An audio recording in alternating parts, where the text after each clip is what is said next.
काय ग आई हे? काय हालत केलीस तुझ्या बिचाऱ्या नंदिनीची बघ. जे घर तिने जोडून ठेवलं होतं तेच घर तिच्या विरोधात उभं आहे. आणि ज्या नजरा मायेने बघायच्या ना त्या आता रोखून धरल्या जातात ना. जी लोक माझ्या विरोधात जातात ना त्यांचे मी हे असेच हाल करते रम्या. आणि ही नंदिनी तर माझ्या रडारवर पहिल्यापासूनच होती. काय मिळवलं ते सगळं करून? आनंद. तुला हरवण्याचा आनंद. तू नेहमी म्हणतेस ना नंदिनी की नंदिनी बोलून नाही करून दाखवते. पण ही वसुंधरा काही न म्हणताच करून दाखवते. तुला प्रश्न पडला असेल ना नंदिनी की मी हे सगळं कसं आणि कधी केलं ते. मग ऐक, कान उघडे ठेवून ऐक. सुरुवातीपासून सगळं तुला क्रमवार सांगते. त्या दिवशी जेव्हा काव्याने तुला पिहूला बोलतं करण्यासाठी ड्रॉइंग बुकचा वापर करून घे हा पर्याय सुचवला ना तेव्हा तुमचं बोलणं किचनच्या बाहेर उभं राहून कुणीतरी ऐक. नमस्कार मंडळी, स्वागत आहे तुमचं आपल्या या यूट्यूब चॅनलवर, ज्यावर आपण लग्नानंतर होईलच प्रेम या मालिकेचे रोज नवनवीन एपिसोडचे इंटरेस्टिंग रिव्ह्यू ऐकत असतो. तर असेच रोज इंटरेस्टिंग रिव्ह्यू ऐकण्यासाठी चॅनलला सबस्क्राईब करा आणि व्हिडिओला लाईक करा. तर मंडळी तयार आहात ना आजचे रिव्ह्यू ऐकण्यासाठी? काल आपण पाहिलं रम्या आणि वसुधा नंदिनीच्या खोलीत येत असतात. त्या आलेल्या आहेत. रम्या म्हणते, काय गाई हे काय हालत करून ठेवली तू या बिचाऱ्या नंदिनीची. बघ, ते घर तिने जोडून ठेवलं होतं तेच घर तिच्या विरोधात उभं आहे. ज्या नजरा मायेने बघायच्यात ना त्या आता रोखून धरल्या जात आहेत. हो ना. नंदिनी त्यांच्याकडे रागानेच बघत असते. वसु आत्या म्हणतात, जी लोक माझ्या विरोधात जातात ना त्यांचे मी असेच हाल करते रम्या. आणि ही नंदिनी तर माझ्या रडारवर पहिल्यापासूनच होती. नंदिनी म्हणते, काय मिळवलंस हे सगळं करून? वसु आत्या म्हणतात, आनंद. तुला हरवण्याचा आनंद. नेहमी बोलते ना नंदिनी बोलून नाही करून दाखवते. पण ही वसुंधरा काही न म्हणताच करून दाखवते. तुला प्रश्न पडला असेल ना नंदिनी की मी हे कसं आणि कधी केलं ते. मग ऐक, कान उघडे ठेवून ऐक. सुरुवातीपासून तुला सगळं क्रमवार सांगते. तेव्हा काव्याने तुला बोलतं करण्यासाठी ड्रॉइंग करून घे असं सुचवलं ना तेव्हा तुमचं बोलणं बाहेर उभं राहून कोणीतरी ऐकत होतं. कोण ऐकत होतं? त्यांनी तो मागचा सीन दाखवला आहे नंदिनी आणि काव्याचा.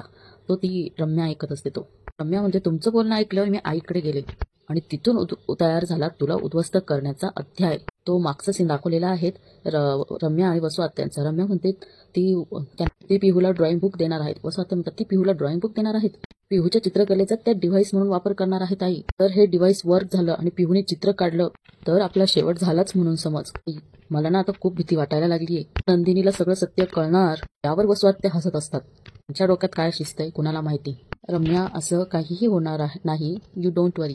रम्या म्हणते, तू हसून कसं काय सांगू शकतेस आई? वेगळा बॉम्ब फोडायचा विचार सुरू नाहीये ना? ते तर आहेच, रम्यालाही माहिती आपली आई किती कारस्थानी आहेत म्हणून. वसु आत्या म्हणतात, यावेळेला बॉम्ब नाही टाइम बॉम्ब लावणार आहेत नंदिनीच्या वाटेत. असा टाइम बॉम्ब ज्याची टिकटिक तिला नाही तर आपल्याला ऐकायला येईल. रम्या म्हणते, म्हणजे? वसु आत्या म्हणतात, म्हणजे नंदिनी सत्य शोधण्याचा प्रयत्न करते आहे ना, मग आपण मदत करूया तिला. रम्या म्हणते, काही पण आई, आपलं खोटं नंदिनीच्या खऱ्यापेक्षा मोठं करून दाखवायचं. नंदिनीला वाटत राहील की ती जिंकतीये पण प्रत्यक्षामध्ये आपणच जिंकणार. रम्या म्हणते, आपण कसं? वसु आत्या म्हणतात, सांगते. पिहूच्या चित्रकलेचा वापर करून घेणार आहेत ना ती सत्य शोधण्यासाठी.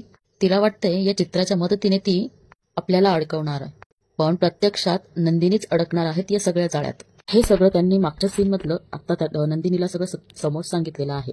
आत्या म्हणतात, तुला खरंच असं वाटतं का की पिहूने ते लग्न मंडपाचं चित्र स्वतःच्या डोक्याने काढलं होतं? चूक. ते चित्र आम्ही तिच्या डोक्यामध्ये फिट्ट करून आलो होतो. नंदिनीला ऐकून हा धक्काच बसला असतो. नंदिनी म्हणते, मग काय केलं होतं तुम्ही? त्यांनी परत इथे तो मागचा सीन दाखवलेला आहे. रम्या पिहू जवळ जाते आणि म्हणते, पिहू हे बघितलंस का तू? लग्नाचे काय छान फोटो आले आहेत तुझे. नऊवारी साडी घातलीयस, खूपच छान दिसतेस. काय मजा करतायत सगळे. रम्या म्हणते, हे काय ग पिहू, या फोटोमध्ये पार्थ एकटाच उभा आहेत. नाही काय मागे नंदिनी आणि पार्थ यांची नावे लिहिली आहेत. बरोबर वसु आत्या म्हणतात, तसंच झालेलं आहे की त्यांनी तिला चित्र काढण्यासाठी पूर्वतयारी करून दिलेली होती. रम्या म्हणते, नंदिनी नाहीच आहे तिथे, पार्थ एकटाच उभा आहेत. पिहू त्या चित्राकडे बघते आणि विचार करते, चित्राकडे बघते आणि विचार करते आणि म्हणते, असं कसं पण? रम्या म्हणते, नंदिनीला किडनॅप केलं होतं ना. पिहू रम्याकडे बघते आणि रम्या म्हणते, हाऊ सॅड. म्हणजे तुम्हाला हवं ते आणि तेवढंच पेरलं पिहूच्या डोक्यात. म्हणजे त्यांनी आत्ताचा जे सीन तो दाखवलेला आहे. वसु आत्या म्हणतात, करेक्ट. आणि पेरलेलं भरघोस उगवलं सुद्धा. सगळं आमच्या मनासारखं झालंय. पिहू रात्री जे चित्र घेऊन तुझ्याकडे आलीस तुझा आमच्यावरचा संशय पक्का झाला. वसु आत्या हे सगळं नंदिनीला सांगतात. मध्येच रम्या म्हणते, काय ग हे कुठून आणतेस एवढं सगळं तू? तुला भीती वाटली नाही तेव्हा? नंदिनी येईल, तुला जाब विचारेल, मग काय होईल याचा विचार सुद्धा नाही केला का तू? सत्या म्हणतात केला ना, पण सगळं आधीपासूनच ठरवलेलं होतं. मी वाटच बघत होते की नंदिनी मला जाब विचारायला कधी येईल. म्हणजे या एपिसोडमध्ये त्यांनी सगळं आधी शूटिंग केलेलं, सगळं आधी प्लॅनिंग केलेलं होतं, तेच त्यांना ते आता सांगताहेत नंदिनीला. तर आपण ते बघूया आता पुढे काय सांगतात. वसुआत्या म्हणत असतात की मी सगळं आधी प्लॅन केलेलं होतं. मग ते काउंट डाऊन करतात, 5, 4, 3, 2, 1 आणि तेवढ्यात नंदिनी दरवाजा खोलते. आणि आता इकडे नंदिनी म्हणते म्हणजे तुम्ही सगळं आधी? वसुआत्या म्हणतात हो, सगळं आधी प्लॅन केलेलं होतं. वसुआत्या म्हणतात तू माझ्या खोलीत आली नाहीस तर मी तुला माझ्या खोलीत आणलंस. मग आपल्यात वादविवाद झालेत. मी घाबरल्यासारखं दाखवलं, मला काही माहीतच नाही असं भासवलं. नंतर मीच तुला चॅलेंज केले, तुला ज्याला कुणाला सांगायचं असेल ते सांग, कोणीच तुझ्यावरती विश्वास ठेवणार नाही. आणि नेमकं तेच झालं. वसुआत्या म्हणतात तुझ्यावर कोणीच विश्वास ठेवला नाही नंदिनी. त्यांनी परत इथे आता मागचं सीन दाखवलेलं आहे. विक्रम म्हणतात तू सांगितल्याप्रमाणे यात कोणताच नंबर नाहीये नंदिनी. वसुआत्या पिहूला घाबरवतात आणि हात दाबतात आणि म्हणतात दम दिला का तुला? वसुआत्याने पिहूला खूप घाबरवलेलं असतं. त्यामुळे पिहू म्हणते नंदिनी नको ना ग यात मला ओढू. वसुआत्याने असं काहीच बोललेलं नाहीये. आणि त्यावेळेस तू तेच केलं नंदिनी, जे आम्हाला हवं होतं. 24 तासांची मुदत मागून घेतलीस आणि तू मागितलीच नसती ना नंदिनी, तरी आम्ही तुला उपकार म्हणून ती देऊन टाकली असती. आणि 24 तासात तू कुठला पुरावा आणणार आणि तो पुरावा काय असेल हे मला आधीच माहित होतं. दीपकला मीच तर तयार केलं होतं. परत इथे त्यांनी वसुआत्याचा आणि दीपकचा जेलमधला सीन दाखवलेला आहे. वसुआत्या म्हणतात हा मर्डरचे चार्जेस आहे तुझ्यावर, मी कसं सोडवणार तुला? दीपक म्हणतो तुमची तर मी फुकटात सुद्धा मदत करणार नाहीत, असंच दाखवलेलं होतं आता आपल्याला, पण आता इथे काहीतरी वेगळं दाखवणार आहे असं तरी मला वाटतंय. बघू, जा इथून, दीपक म्हणतो आणि तो मागे निघून येतो. वसुआत्या म्हणतो तुला तुझी सुटका करून घ्यायची आहे ना, मग मीच तुझी सुटका करायला पाहिजे असं थोडीच आहे. मदत तुम्हाला पाहिजे ना, मग आणखी कोण करणार? वसुआत्या म्हणतात नंदिनी. जशी मला तुझ्या मदतीची गरज आहे ना, तशी नंदिनीला सुद्धा तुझी गरज आहे. दीपक म्हणतो म्हणजे? वसुआत्या म्हणतो म्हणजे मी तुझ्याकडे मदत मागायला आली आहेत ना, तशीच नंदिनी तुझ्याकडे हात पसरायला येईल. ती तुला असं म्हणेल की तिचा खरेपणा सिद्ध करण्यासाठी तू तिला मदत कर. ह्या वेळेला ना एकदम जेन्युइन असल्याचं नाटक कर. तिला हेही सांगून टाक मी कशी तुला येऊन भेटले इथे आणि तुम्हाला कसं धोडकावून ठेवलं हेही सांग. ती मोठा सापळा रचला या वसुआत्याने. पण मला तरी वाटतंय आता नंदिनी काय शांत बसणार नाही. बघू अजून काय काय त्यांनी दीपकच्या डोक्यामध्ये घातलेलं आहे. वसुआत्या म्हणतात तू दाखवून दे तिला की तुला तुझ्या चुकांची जाणीव झाली आहे. रडता येतं ना तुला? दीपक विचारच काहीतरी करत असतो आणि मग मध्येच मांडवला होतो. हो. वसुआत्या म्हणतात मग रड, अगदी हुंडका दाटून येईपर्यंत रड. तिचा तुझ्यावरती विश्वास बसायला पाहिजे. तेव्हा ती तुला विचारेल ना वसुआत्यांच्या विरोधात साक्ष देशील का? लगेच हो म्हणून टाक. अजिबात विचार करण्याच्या फंदात पडू नकोस. पण एक अट मात्र घालायची. तिला म्हण की मला एक चांगलं आयुष्य जगायचं आहे, एक कुटुंब आहेत, मला एक नवीन आयुष्य जगण्याची संधी मिळाली पाहिजे, माझी सुटका कर याच्यातनं. दीपक म्हणतात अहो ती कशी काय सुटका करेल? वसुआत्या म्हणतात बेल तर मिळवून देईल तुला. काय सॉलिड प्लॅन केला ना बघा वसुआत्याने. वसुआत्यांच्या डोक्याची आपण कमाल करू शकतोय. कमाल. आज ती तिचा खरेपणा सिद्ध करण्यासाठी वाटेल ते करू शकते. म्हणजे वसुआत्यांना माहित आहे की नंदिनी हे सगळं करेल. किती पोहोचलेल्या आहेत ना वसुआत्या. आपली नंदिनी बिचारी भोळी साध्या मनाने करायला गेली आणि स्वतःच्याच पायावर कुलाडी मारून घेतली. असंच झालं ना. तू घरी यायचं आणि असंच सांगायचं की तोच दीपक ज्याने तुम्हाला नंदिनीला किडनॅप करायची सुपारी दिली होती. दीपक म्हणतो पण नंदिनी अडकेल कशी? तू माझ्यावर आरोप केल्यानंतर मी तुला फोन करीन आणि त्याला हे सांगितलं रिंग वाजल्यानंतर फोन काढायला जा आणि अलगद जामिनाचे पेपर जमिनीवर टाक आणि त्यानंतर जे काही करायचं असेल ना ते रम्या करेल. आणि नेमकं तेच झालं बघा मित्रांनो. रम्या म्हणते काय ग नंदिनी, तू दीपकची जामिनावर सुटका करून दिलीस. तुला वाटलं की तू दीपकला घेऊन आलीस, पण ते माझं प्याद होतं. आणि ही नंदिनी स्वतःला वजीर समजून सारखी वेभाण होऊन पुरावे शोधत होती. दोघींना खूप हसायला येतं कारण त्या जिंकल्या ना मित्रांनो म्हणून. पण खोटं कधी जिंकत नसतं, नेहमी सत्यच जिंकत असतं हे त्यांना माहीतच नाहीये. आपली नंदिनी पण काही कमी नाहीये, विसरू नका म्हणा तुम्ही दोघींनो. रम्या होते तुला कळलं ना, तू आम्हाला खोटं सिद्ध करत नव्हती, तर आम्ही तुला खोटं करण्यासाठी हा सगळा डाव रचला होता. आणि आता ह्या घरचं सुख तुझ्यामुळे उजाडलं. हे तुला रोज असं चित्र रोज उभं राहील नंदिनी. असं चित्र उभं राहिलं नाही ना तर ते आम्ही उभं करू. मग मानिनी आणि विक्रम मध्ये रोज तुझ्यामुळे भांडणं होतील. ती काव्या तुझ्यासाठी माझ्याशी भांडायला येईल. हे घर जे तू बांधून ठेवलेलं आहे ना ते बिस्कटून जाईल. आणि या घरात जी दिमाखात मिरवेल ना नंदिनी ती मी असेल, मी वसुंधरा शितोळे. रम्या म्हणते एन्जॉय लूझर. नंदिनी इतक्या वेळ काहीच बोललेली नसते बरं का, आता ती बोलते. इतक्यात जिंकल्याची मस्ती डोक्यात जाऊ देऊ नका तुम्ही दोघी, कारण आजवर तुम्ही फक्त माझ्यातली सोज्वळ आणि प्रेमळ नंदिनी बघितली. माझं घर विस्कटायला निघाला तुम्ही दोघी. आता मी बघतेच ही घडी तुम्ही कशी विस्कटाल ते. ही घर आणि ह्या घरातील माणसं स्वाभिमान आहे माझा, आणि ह्या स्वाभिमानाला आज चॅलेंज केलं तुम्ही. आता तुम्ही बघाच की नंदिनी काय करते ते. ही नंदिनी सीताही होऊ शकते आणि दुर्गाही, कारण तुमचा खोटेचा मुखवटा काढण्यासाठी मला दुर्गाचा अवतार घ्यायला लागला ना तरी तो घेईल मी. ते दुर्गा मातेचं चित्र दाखवलंय तर मी तुमचा मुखवटा उतरवल्याशिवाय शांत बसणार नाही. Well done Nandini, I am proud of you. थोडं चिल करूया ना मित्रांनो.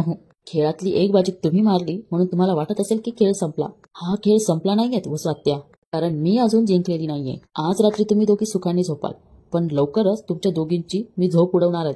एकमेकींना धरून उभं राहा, कारण आता वादळ येणार आहे. अशा बिचकल्या आहेत ना बघा या दोघी जणी. नंदिनी बाहेर घरी बेभान होऊन येणार आहे. त्याचा सामना करणं तर सोडाच, त्याच्या पुढे तुमचा निभाव सुद्धा लागणार नाही. खरं आहे मित्रांनो बघा, जर आपण खरं असेल आणि कोणी आपल्याला खोटं पाडलेत ना त्याच्यानंतर आपण एकदम पेटून उठतो बघा. तसं ह्या नंदिनीने तेच केलेलं आहे. आणि रम्या आणि वसू आता तिथनं मान खाली घालून निघून जातात. आता सकाळ झाली आहेत आणि विक्रम दादा कोणाशी युग सोबत फोनवर बोलत असतात. फीसाठी पैसे ते आत्ताच पाठवले होते ना, फीचे पैसे. हा मग एक्स्ट्रा क्लासेस हे सगळं एकतर्फी बोलणं दाखवलेलं आहे. ठीक आहे पाठवतो पैसे. आता सध्या गडबडीत आहे, 2 दिवसांनी पाठवतो. नाही बाळा, मला काही झालेलं नाहीये, मी ठीक आहे. तू तुझी काळजी घे आणि अभ्यासाकडे नीट लक्ष दे, कळलं का? पाठवतो मी पैसे तुला. Okay, bye bye bye bye. Vikram Manini नाश्ता दे. आता कोण नाश्ता घेऊन आलेला असतं बघा, पोहे. आणि तो बघतो, त्याला असं वाटतं मानिनीच आहे, पण तो वर बघतो तेव्हा नंदिनी असते. नंदिनी म्हणते, बाबा तुम्हाला आवडतात म्हणून दाणे घालून केलेत पोहे. घरात मानिनी ताई येतात. अहो, तुम्हाला आवडतात, तुमच्या आवडीचे पोहे केले आहेत नंदिनीने. विक्रम म्हणतात, मग. मानिनी म्हणतात, मग म्हणजे काय? खात नाही आहात तुम्ही? मला आत्ता फळ खावंसे वाटतात, पोहे नको आहेत मला. असंच खाऊ नका ना नंदिनी, चिळून दे ग बाळा. विक्रम म्हणतो, असं काही नाहीये, तर खाऊ शकतो ना, काही प्रॉब्लेम नाहीये. अहो, नंदिनी तिथनं जाते. थांब नंदिनी, काय प्रॉब्लेम काय आहे तुमचा? तुम्ही काय आता तिच्या हातचं खाणं बंद करणार आहात, वाळीत टाकणार आहात का? तुझी सून आहे ती, तुझ्यासाठी काय करावं, फक्त माझ्यासाठी काही करू नये तिने, बस. माझी सून? मग तुमची कोणीच नाहीये ती? हो, असं काय वागतायत तुम्ही? हे तुमचं हे वागणं, हे रूप मी आधी कधीच बघितलेलं नाहीये. मी सुद्धा तुझ्या या सुनेचं, नंदिनीचं रूप पहिल्यांदाच बघतोय, आधी बघितलेलं नाहीये. आणि काय आहे ना, अशा बऱ्याच गोष्टी असतात त्या आपण पहिल्यांदा बघतो. समोरच्याला त्रास होतो थोडासा समोरच्याच्या बोलण्याच्या, वागण्याच्या, पण एका पॉइंटला सगळ्याची सोय होते हळूहळू. मग या तुलाही आणि तुझ्या सुनेलाही माझ्या वागण्याची सवय होईल हळूहळू. तिला हे ऐकून जरा वाईट वाटतं. डोंट वरी, ते सफरचंद आपटतात आणि निघून जातात. आणि ताई म्हणतात, थांबा, पुरे करा विक्रम. असं रुसून फुगून बसण्याची, रागवण्याची काहीच गरज नाही. संपवा आता हे सगळं. म्हणतात, संपणार नाही, कधीच संपणार नाही. मुद्दा मी रुक्सला फुगलो, रागवलेला नाहीच आहे. मी दुखावलंय मानिनी, खोलवर दुखावलं आहेत मी. तुम्ही काय एकटे दुखावले गेलेले नाही आहात, नंदिनी सुद्धा दुखावली गेलेली, आणि तुमच्या वागण्यामुळे ती अजून दुखावली जाते. तिच्या मनाचाही जरा विचार करा. मानिनी ताई बरोबरच बोलतायत, पण विक्रम दादांनाही कोण समजून घेणार, त्यांच्या बाजूनेही थोडासा विचार करायला हवा असं मला वाटतं. तर तुम्हाला काय वाटतं ते कमेंटमध्ये कळवा.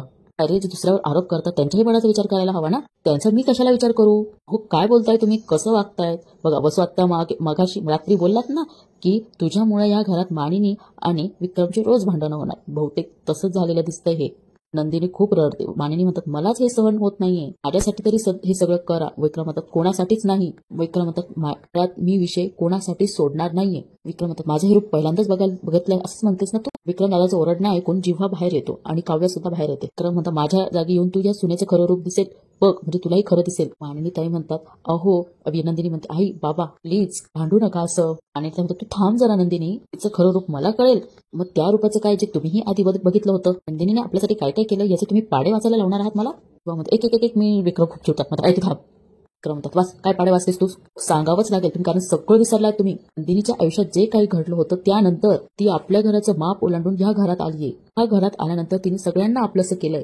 तुम्हाला, मला, जीवाला, मला खूप वर्षांनी इतकी चांगली मैत्रीण मिळाली, तुम्हाला लेक मिळाली, जीवाला समजून घेणारी, त्याला वळण लावणारी बायको मिळाली, मैत्रीण मिळाली. सगळी नाती जपण्याचा प्रयत्न केला आहे. ह्या घरातल्या सगळ्या रीतीभाती शिकून घेतल्या. ती हे सगळं करते आणि तुम्ही काय करतायत बघा. वटपौर्णिमेला काय झालं होतं हे लक्षात आहे तुमच्या?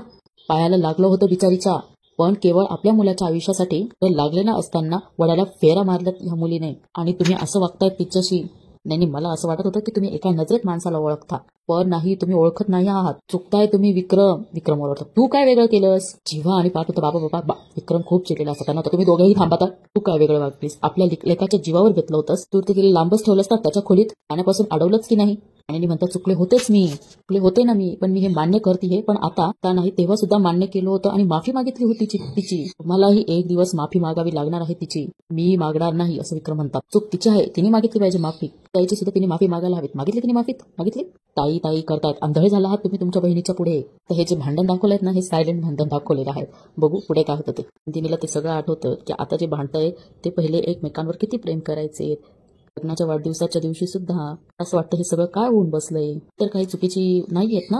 आता भाग इथेच संपला आहे. आता पुढच्या भागात त्यांनी असं दाखवलेलं आहे की त्यांच्या नात्यात नंदिनी म्हणते कितीही प्रेम होतं, किती जिव्हाळा होतं. आणि आता या भांडणामुळे कडू आठवणी सुद्धा असतील. रम्या म्हणते की नंदिनीला लवकरच हे घर सोडून जावं लागेल. काव्या खूप चिडलेली असते आणि म्हणते मी त्या मायलेकींना सोडणारच नाहीये. चिठ्ठी वाजवती ना त्यांची की नंदिनी म्हणते काव्या बस. म्हणते बस किती चढ चिडशील. म्हणते हा राग त्या दोघींची जागा दाखवल्यानंतरच जाणार आहेत, कळलं. तिने म्हणते आपण दोघी जे काही बिघडलं आहेत ना ते सगळं नीट करू शकतोस. त्या ऍक्शन तुझी आणि पद्धत माझी. इथेच एपिसोड संपतो आहेत मित्रांनो. कसा वाटला आजचा रिव्ह्यू हे कमेंटमध्ये नक्की कळवा. धन्यवाद.